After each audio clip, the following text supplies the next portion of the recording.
Assalamualaikum warahmatullahi wabarakatuh. Perkenalkan, nama saya Siti Sipa dari Prodi Manajemen kelas RA2 NIM 610210230076. Di sini saya akan membahas tentang kerja tim dalam organisasi.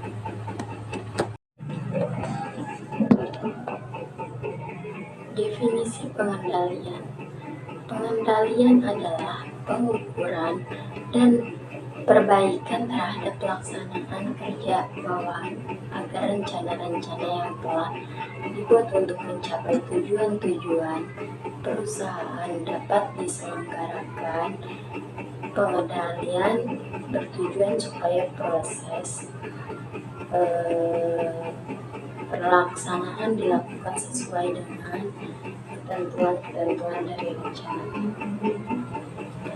Asas-asas pengendalian meliputi asas tujuan, asas efisien, asas tanggung jawab, asas pengendalian, asas referensi rencana, asas penyesuaian dengan organisasi, asas pengendalian individu, asas standar, asas strategis, asas kekecualian, asas fleksibel, asas peninjauan kembali, dan asas tindakan. Jenis-jenis pengendalian meliputi pengendalian intern, pengendalian ekstern, pengendalian resmi, dan pengendalian konsumen. Proses pengendalian manajemen adalah sistem yang diterapkan untuk mengatur setiap elemen manajemen agar tetap terarah dalam kegiatan mereka.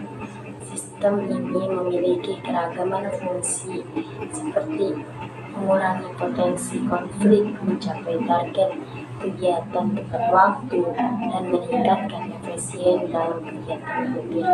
Pengendalian manajemen harus diterapkan pada semua unsur manajemen seperti personel dan staf, aktivitas, penanganan sumber daya, hingga seperti proses eksekusi dan evaluasi. Perusahaan besar maupun bisnis kecil rumahan harus menerapkan sistem ini jika ingin berkembang dan sukses. Cara dan langkah-langkah pengendalian manajemen: perencanaan program, penentuan tujuan, penentuan durasi program, penentuan tanggung jawab, perencanaan manajemen risiko, perencanaan pembiayaan, pelaksanaan dan pengawasan, pencatatan akunting, laporan, dan evaluasi. Nah, proses pengendalian, langkah-langkah yang mengendalikan menurut Supriyanto 2000 adalah sebagai berikut: menentukan objek-objek yang akan diawasi, menetapkan standar sebagai alat ukur pengawasan atau yang menggambarkan pekerja yang dikehendaki, menentukan prosedur, waktu, dan teknik yang digunakan, membandingkan antara hasil kerja dan standar untuk mengetahui apakah dan perbedaan, melakukan tindakan-tindakan perbaikan korektif terhadap suatu penyimpangan. Sifat dan waktu pengendalian. Preventive control adalah pengendalian yang dilakukan sebelum kegiatan dilakukan untuk menghindari terjadinya penyimpangan dalam pelaksanaan suatu kegiatan. Repressive control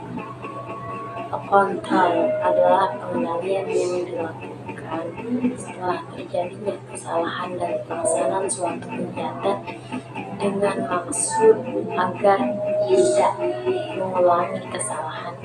Pengendalian saat proses dilakukan, jika terjadi kesalahan segera diperbaiki. Pengendalian berkala adalah pengendalian yang dilakukan secara berkala, misalkan per bulan. Pengendalian mendadak adalah pengawasan yang dilakukan secara rutin. Alat-alat pengendalian manajemen ada 3 macam, diantaranya yaitu akuntansi dan anggaran perusahaan, statistik, komputer, dan pengolahan data. Pengertian teknologi informasi.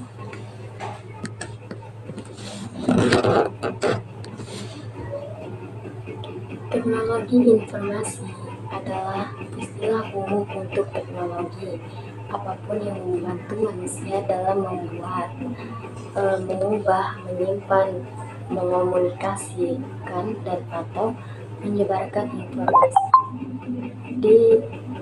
Mencakup berbagai bidang termasuk perangkat keras komputer, perangkat lunak komputer, jaringan komputer, berkomunikasi, dan manajemen informasi. Tipe-tipe sistem informasi. Sistem informasi dapat dilaksanakan berdasarkan berbagai kriteria termasuk tujuan. Sistem komunikasi atau informasi dapat diklarifikasikan berdasarkan tujuannya, seperti sistem informasi manajemen atau disebut dengan MES, sistem informasi akuntansi AIS, sistem informasi pemasaran MIS, dan sistem informasi sumber daya manusia HRIS. Cakupan sistem informasi dapat diklasifikasikan berdasarkan cakupannya, seperti sistem informasi terintegrasi, sistem informasi lintas fungsi, dan sistem informasi lintas organisasi. Teknologi sistem informasi dapat diklasifikasikan berdasarkan teknologi yang digunakan, seperti sistem informasi ke basis web basis information system, sistem informasi berbasis cloud based information system, dan sistem informasi berbasis mobile based information system. Pemanfaatannya teknologi informasi secara strategis. Teknologi informasi secara strategis adalah peningkatan efisien. Teknologi informasi dapat digunakan untuk meningkatkan efisien operasional organisasi, seperti dengan otomatis proses bisnis dan penggunaan teknologi cloud. Meningkatkan efektivitas. Teknologi informasi dapat digunakan untuk meningkatkan efektivitas pengambilan keputusan organisasi, seperti dengan penyediaan informasi yang akurat dan tepat waktu. Penciptaan keunggulan kompetitif.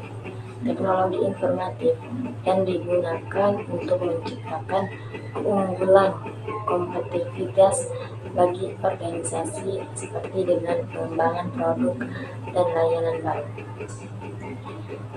Implikasi manajemen dari teknologi informasi. Teknologi informasi memiliki implikasi penting bagi manajemen organisasi. Berbagai implikasi manajemen dari teknologi informasi adalah perubahan peran manajemen. Teknologi informasi mengubah peran manajemen dalam organisasi, seperti dengan meningkatkan dan manajemen dalam koordinasi dan kolaborasi.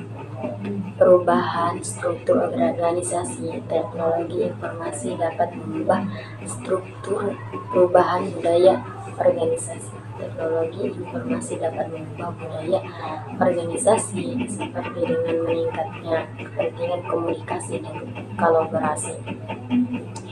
Berikut beberapa contoh implikasi manajemen dari teknologi informasi. Dengan teknologi informasi, manajer dapat mengakses informasi dari berbagai sumber secara real time, sehingga dapat membuat keputusan yang lebih cepat dan tepat. Teknologi informasi dapat membantu manajer untuk mengelola hubungan dengan pelanggan dan memasok secara lebih efektif. Teknologi informasi dapat membantu manajer untuk meningkatkan produktivitas karyawan dan efisien operasional organisasi. Secara keseluruhan, teknologi informasi memiliki potensi untuk meningkatkan kinerja organisasi secara signifikan. Namun, untuk memanfaatkan teknologi informasi optimal, organisasi perlu memiliki strategi TI yang jelas dan manajemen yang kompeten.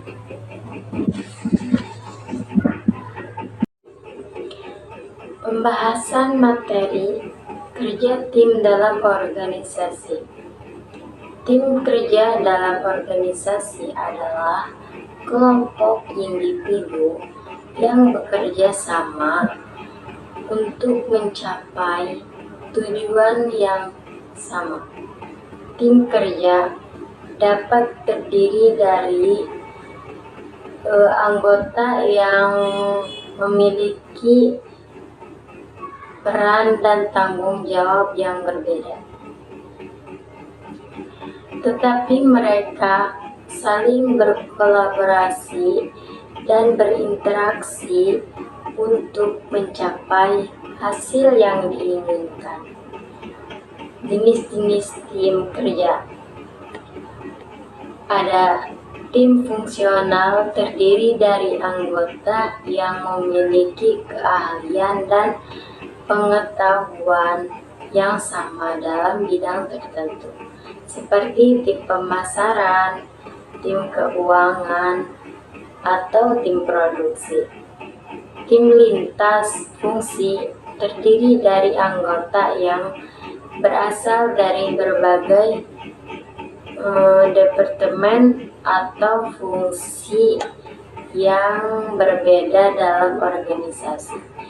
Tujuan tim ini adalah untuk memecahkan masalah yang dalam kompleks atau menyelesaikan proyek yang melibatkan berbagai aspek organisasi. Tim proyek terdiri dari anggota yang bekerja sama untuk menyelesaikan proyek tertentu dalam batas waktu yang ditentukan. Tim mandiri terdiri dari anggota yang memiliki otonomi dalam mengambil keputusan dan mengatur pekerjaan mereka sendiri. Karakteristik tim kerja yang efektif. Komunikasi yang baik.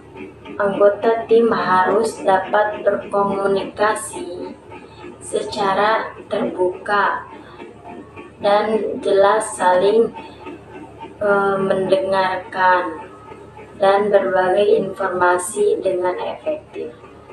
Kepercayaan. Anggota tim harus saling mempercayai dan merasa aman untuk berbagi ide, pendapat, dan masalah. Kolaborasi.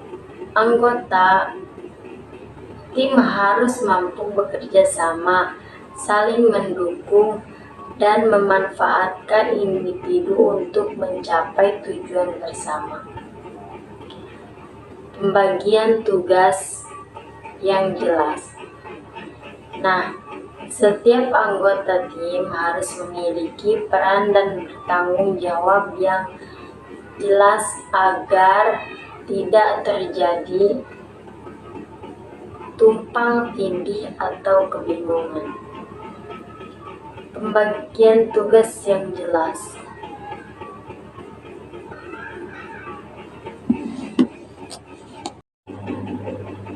Sekian dari saya, terima kasih. Wassalamualaikum warahmatullahi wabarakatuh.